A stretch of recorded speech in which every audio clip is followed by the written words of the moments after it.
सुप्रभातम मित्रों, गुरुकुल की इस व्याख्यान श्रृंखला में आप सब लोगों का स्वागत है। मैं doctor Pankaj Kumar Mishra, associate professor Sanskrit Saint Stephen's College से एक बार फिर से आप लोगों के सामने संस्कृत भाषा विज्ञान के कुछ बिंदुओं के ऊपर मैं चर्चा करने के लिए उपस्थित हूं।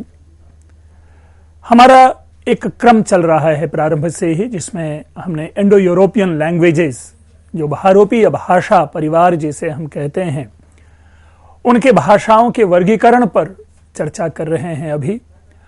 और इस भाषा का वर्गीकरण यदि पूरे विश्व के परिदृश्य में देखें तो पहले हमने कई प्रकार विश्व को बांटा कि कौन से क्या क्षेत्र हैं, और उन्हीं में से एक एक भाषाई परिवार को हमने लिया। और अब आखिरी चरण में हम भारोपीय भाषा परिवार कर रहे हैं, क्योंकि ये व्यापक है और हमारा जो संबंध है, हमारा संबंध से तात्पर्य जो संस्कृत का संबंध है, वह भारोपीय भाषा परिवार से है। इसलिए यह विस्तृत चर्चा की अपेक्षा भी रखती है। मित्रों, हमने इसमें सतम और केंतुम को जाना और तदनुसार सतम के आधार पर, केंतुम के आधार पर भाषा का वर्गीकरण किया। स्मृति के लिए सतम केंतुम का जो नींव है, यह एस्कॉली हुए हैं, जिन्होंने 1870 में रखा था, और उसी का विस्तार विस्तृत जिसको स्थापित किया जिसने, वे वान ब्रेडली थे। तो इनके द्वारा जो प्रवर्तित ये सतम और केंतुम था, इसके माध्यम से हमने यह जाना कि इन्होंने भाषा में जो बोले जाने वाले 100 शब्द हैं, 100, इनको टारगेट किया अपने रिसर्च के लिए, उनको लक्ष्य बनाया। और तदनुसार जो संस्कृत में जिसे हम शतम कहते हैं, तो उन्होंने उसी 100 शब्द को पकड़ा और देखा कि किस किस भाषा में किस प्रकार यह परिवर्तन आता जा रहा है। और तदनुसार हमने जानने की कोशिश की कि जैसे अवेस्ता में सतम, संस्कृत में शतम, फारसी में सद, रशियन में स्तो, बुल्गारियन में सुतो, बाल्टिक में जिम्तस, लिथुआनियन में जिम्तस। अब ये सतम वर्ग बना और एक बॉन्ड बनाता है। आप हमें ऐसा लग रहा है कि वो परिवर्तित रूप है, लेकिन वो ध्वनि का परिवर्तन मेनली हम देख पा रहे हैं वहां पर। जैसे ग्रीक है, केंतुम आ गया, हेक्टोन आ गया, इटालियन में केंतो आ गया, फ्रेंच में केंत आया, ब्रिटेन में केंत आया, कैल्टिक में केत आया, तोखारी जिसके बारे में आज विशेष रूप से जानेंगे, उसमें कंत आया, आयरिश में केत आया और गौलिक में क्युद आया। और तदनुसार ये जो एक वर्गीकरण है, जहां पर कि उष्ण हो या स्पर्श हो, वो किस प्रकार अपने स्थान को बदलता चला गया और इसी प्रकार शब्दों में परिवर्तन आते चले गए। इस सतम केंतुम के आधार पर सतम के भी वर्ग बने, जिसमें कि आर्य या भारतीय ईरानी भाषा को हमने विश्लेषण में लिया। आगे वाल्तो है, स्लाव है, जिसको हम जानेंगे। पिछले कुछ लेक्चर्स में हमने अल्बानियन और अर्मीनियन को जाना। आगे केंतुम वर्ग को भी जानेंगे, जिसमें इटालियन है, ग्रीक है, जर्मन है, कैल्टिक है, हित्ती है और तोखारी है। तो इन सारी भाषाओं को हम जानेंगे, लेकिन इनका एक वर्गीकरण जो हुआ वो भाषाई परिवार की दृष्टि से भी इसका वर्गीकरण हुआ। और तदनुसार हम लोगों ने अभी तक भारत और ईरानी जो है उसको जाना, अर्मीनियन को जाना, अल्बानियन को जाना।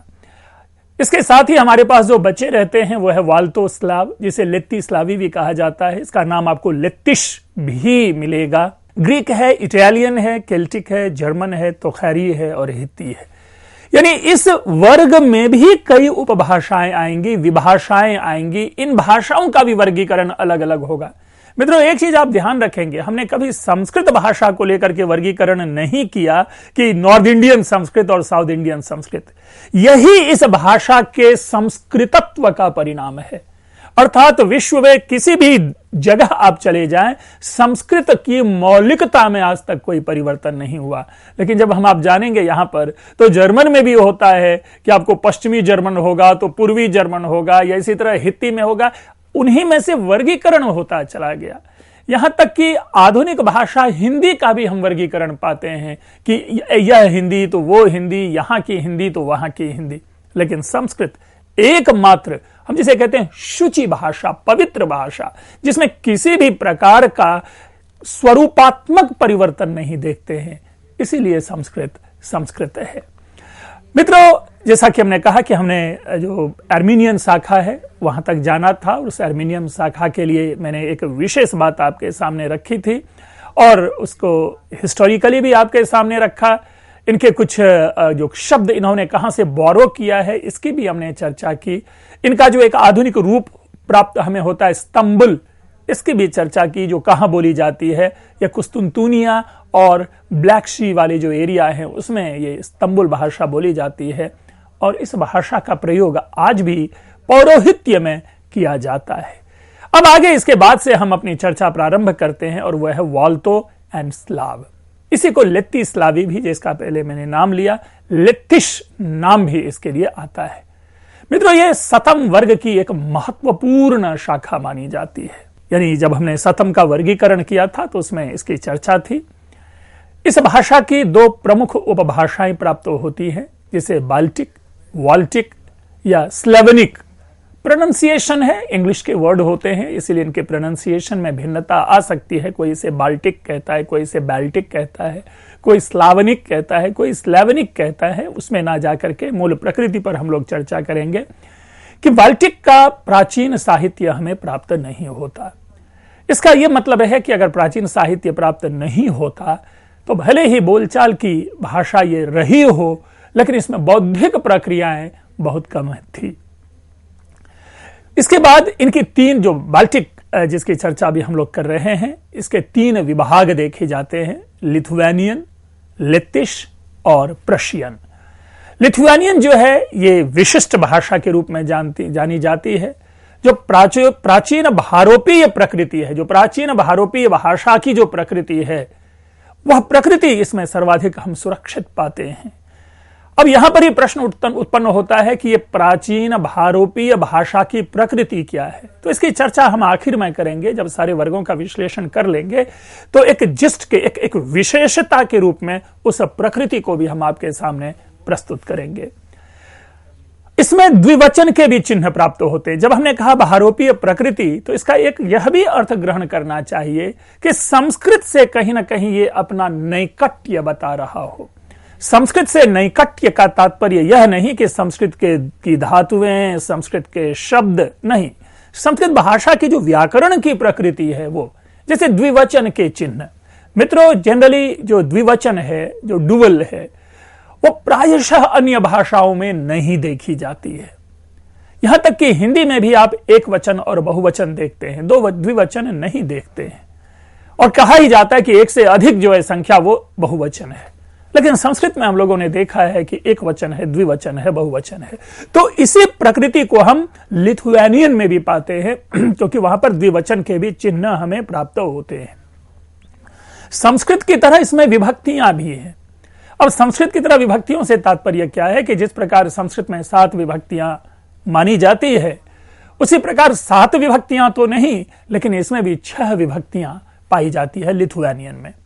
इसके साथ ही इसका जो साहित्य है, वो साहित्य हमें प्राप्त होता है लिथुआनियन में, लेकिन बहुत ही बाद में आकर के प्राप्त होता है। वो 16वीं शताब्दी में आकर के हम प्राप्त करते हैं लिथुआनियन साहित्य।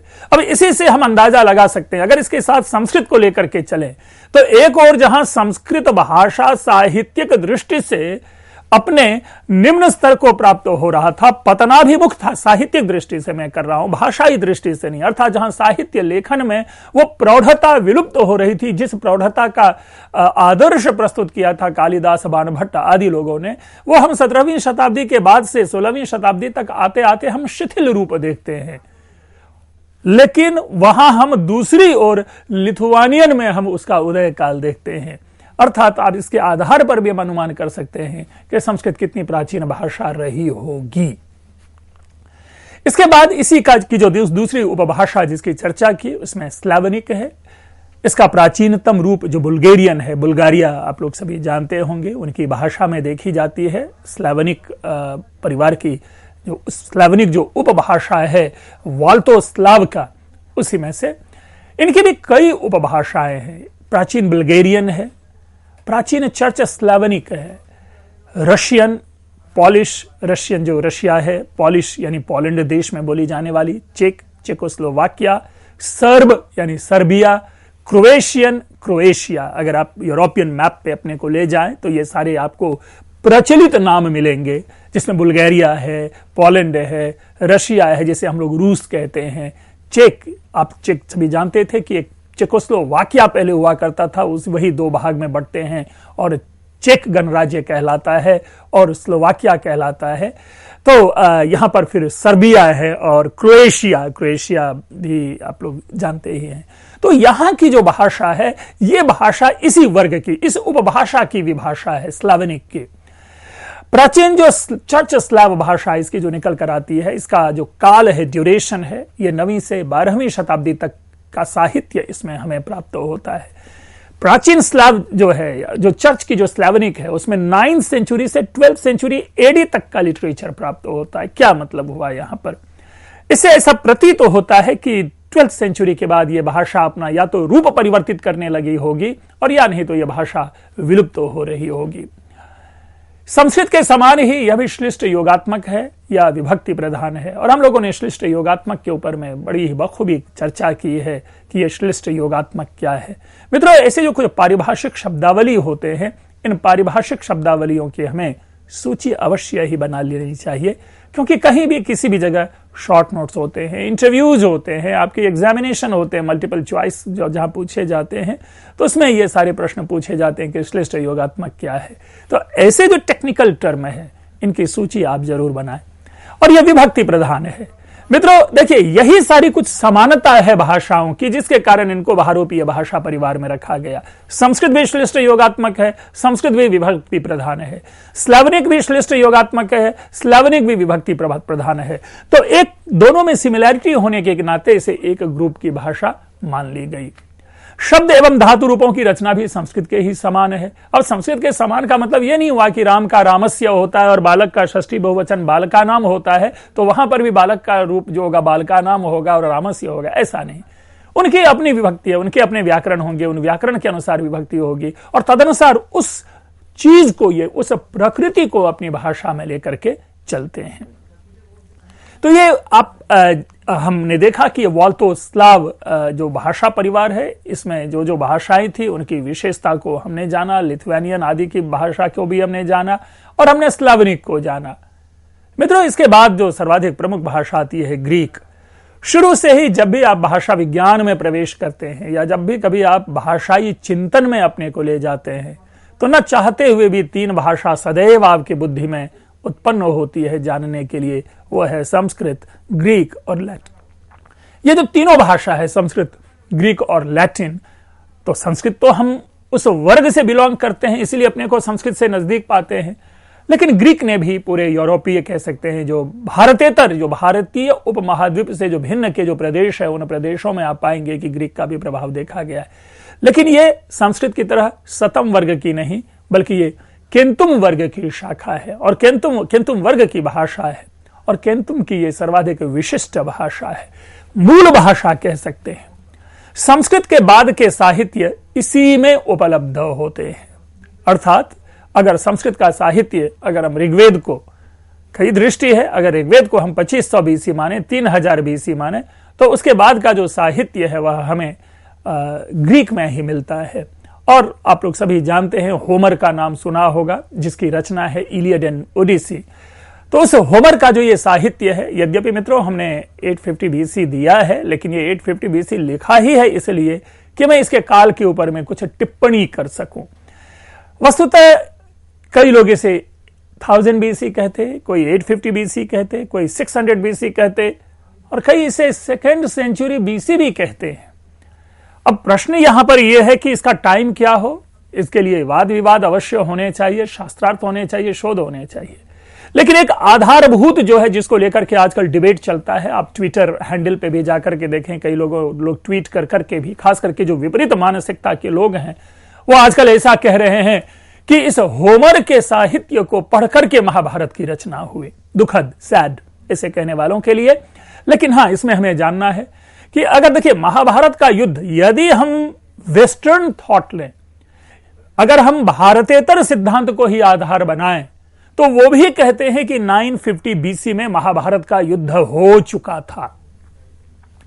जबकि हम इसे पूर्व ले जाते हैं, क्योंकि हम आप सभी जानते हैं जो भारतीय संवत है, भारतीय संवत में कली संवत है जिसका काल 3102 ईस्वी पूर्व माना जाता है, अर्थात 3102 ईस्वी पूर्व से पूर्व महाभारत वार हो चुका होगा, महाभारत का युद्ध हो चुका होगा, और कृष्ण हो, अर्जुन हो, कर्ण जैसे, द्रौपदी हो, ऐसे सारे के सारे जो चरित्र हैं वो समाज और साहित्य में महत्वपूर्ण हो चुके होंगे। तो मैं तो हमेशा यह कहता हूं कि महाभारत का पूरी तरह से प्रभाव आपके होमर के इलियड पे है, और महाभारत के बाद की ही ये रचना है। दूसरा जिनकी ओडिसी है, ओडिसी में भी आप रिफ्लेक्शन पाएंगे कि जब हनुमान लंका जाता है तो उसके रास्ते की, उसकी जो जर्नी है, उस जर्नी के ही थ्रू से आपको कहीं ना कहीं सिमिलैरिटी मिलेगी ओडिसी में। हमारा ये, इसमें मेरी प्रस्तावना ये है, मेरा उपसंहार इस विषय में यही है, मेरा निष्कर्ष यह है कि होमर का साहित्य रामायण और महाभारत के बाद लिखा गया। हां, इतना जरूर है कि अगर आप इलियड पढ़ें या ट्रॉय मूवी जो आती है, आप देखते होंगे, ट्रॉय मूवी है इंग्लिश में, देखें, जरूर देखें, मैं हमेशा कहता हूं जरूर देखना चाहिए। तो कई सारे ऐसे आपको चरित्र मिलेंगे जो आपको लगेगा कि महाभारत का चरित्र है। जैसे एक्लीज है वहां पर, उनमें भी आप देखेंगे कि उनका भी एक रूप है। जैसे हम महाभारत के दुर्योधन में पाते हैं कि उनकी मदर जहां तक देखती है पूरा शरीर जो है उसका लोहे का हो जाता है। तो ऐसी कई सारी सिमिलैरिटी है। जिस तरह से कृष्ण के पैर के नीचे तीर लगने से मृत्यु होती है, उसी प्रकार यहां एक्लीज के नीचे के पैर में तीर लगने से उसकी मृत्यु होती है। तो समानता है, ये अलग एक रिसर्च का विषय है, लेकिन मैं इस बिंदु पर चर्चा कर रहा था कि होमर के साहित्य को और नीचे हम देखते हैं काल की दृष्टि से, लेकिन भाषाई दृष्टि से मूल विषय यह है कि संस्कृत के बाद जिस भाषा में प्रथम साहित्य प्राप्त होता है वह है ग्रीक साहित्य। दो प्रमुख भाषा इस ग्रीक की हमें प्राप्त होती है, पूर्वी एवं पश्चिमी ग्रीक। होमर जिनकी चर्चा हम कर रहे हैं वे पूर्वी ग्रीक से बिलोंग करते हैं। मित्रों, मैंने अभी प्रारंभ में ही कहा था, संस्कृत की शुचिता को लेकर के, संस्कृत के परिष्कार को लेकर के टिप्पणी की थी कि संस्कृत भाषा में किसी भी प्रकार का भाषाई परिवर्तन नहीं है। हम कभी भी किसी भी रूप में यह नहीं कह सकते कि यह नॉर्थ संस्कृत है, यह साउथ संस्कृत है, यह ईस्ट संस्कृत है या वेस्ट संस्कृत है।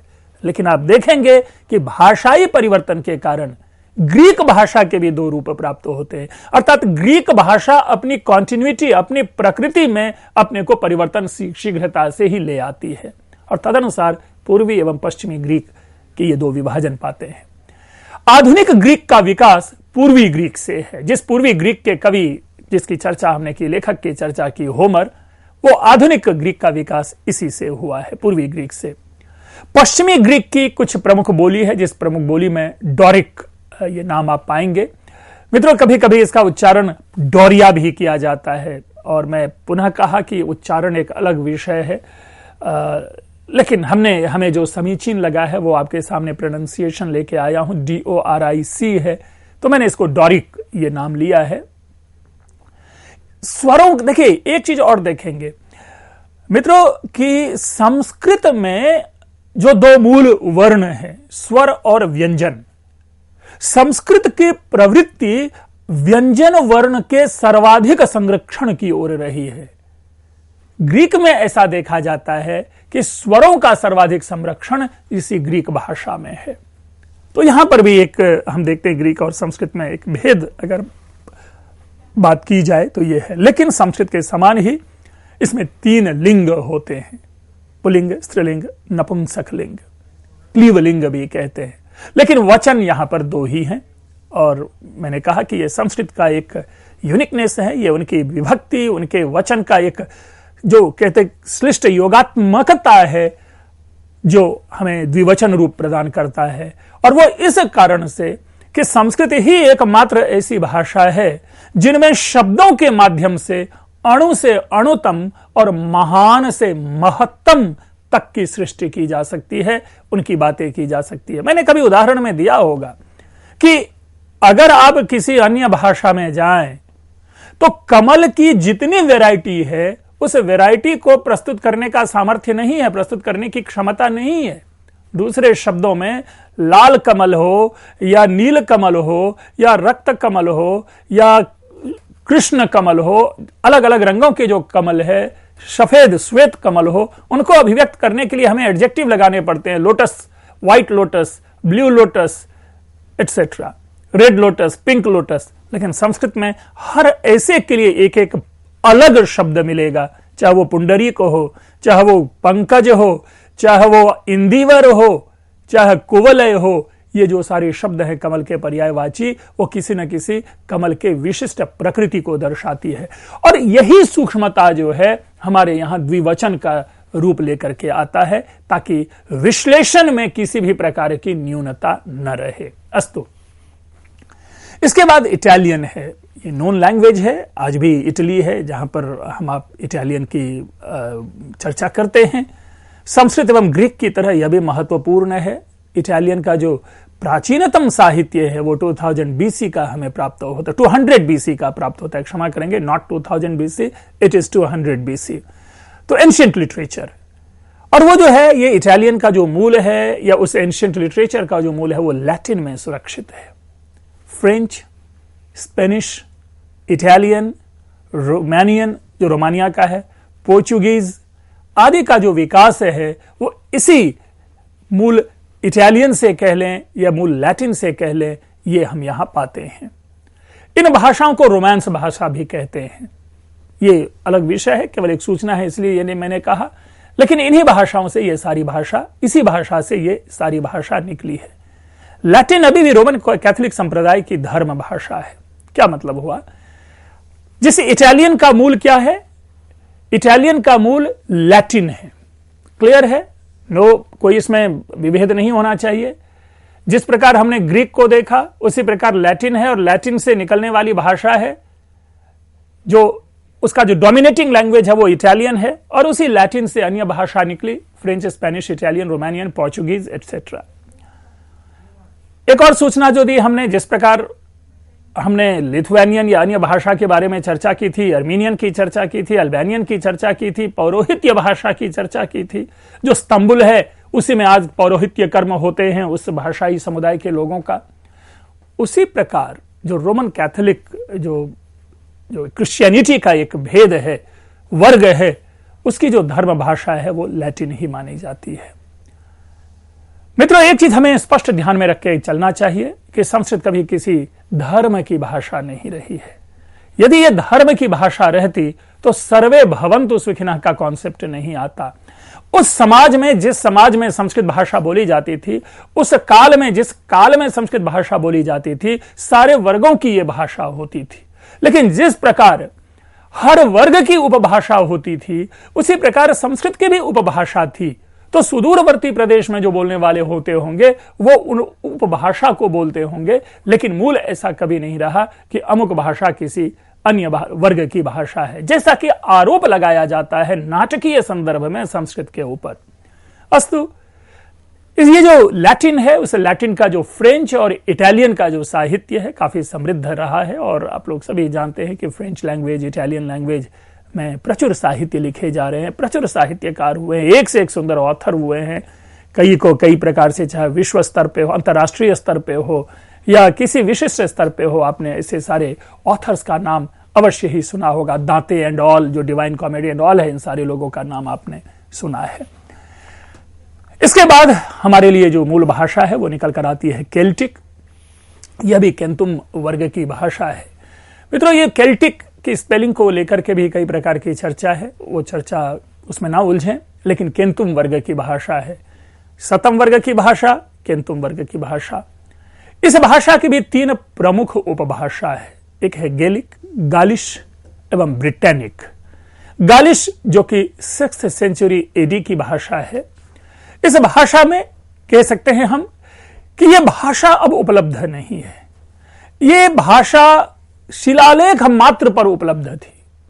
6 शिलालेख इनके प्राप्त हुए जो इंस्क्रिप्शंस फॉर्म में। उन 6 शिलालेखों पर हमने इस गालिश जो भाषा है उसको पाया, लेकिन वो भी कब? 6th सेंचुरी एडी की भाषा है। और ऐसा है कि लगता है कि उस शिलालेख की भाषा के साथ ही गालिश भाषा जो है वह विलुप्त तो हो गई, लोक व्यवहार में यह भाषा नहीं रह गई। मित्रों, हम अपने इस केल्टिक के ऊपर अपने इस विवेचन को आगे बढ़ाएंगे और इस चर्चा को आप लोगों को और एंटरटेनिंग और मनोरंजक रूप में आपके सामने हम शेयर करेंगे। अभी आप लोगों ने सुना, इसे ध्यानपूर्वक सुना, आप लोगों का बहुत बहुत धन्यवाद।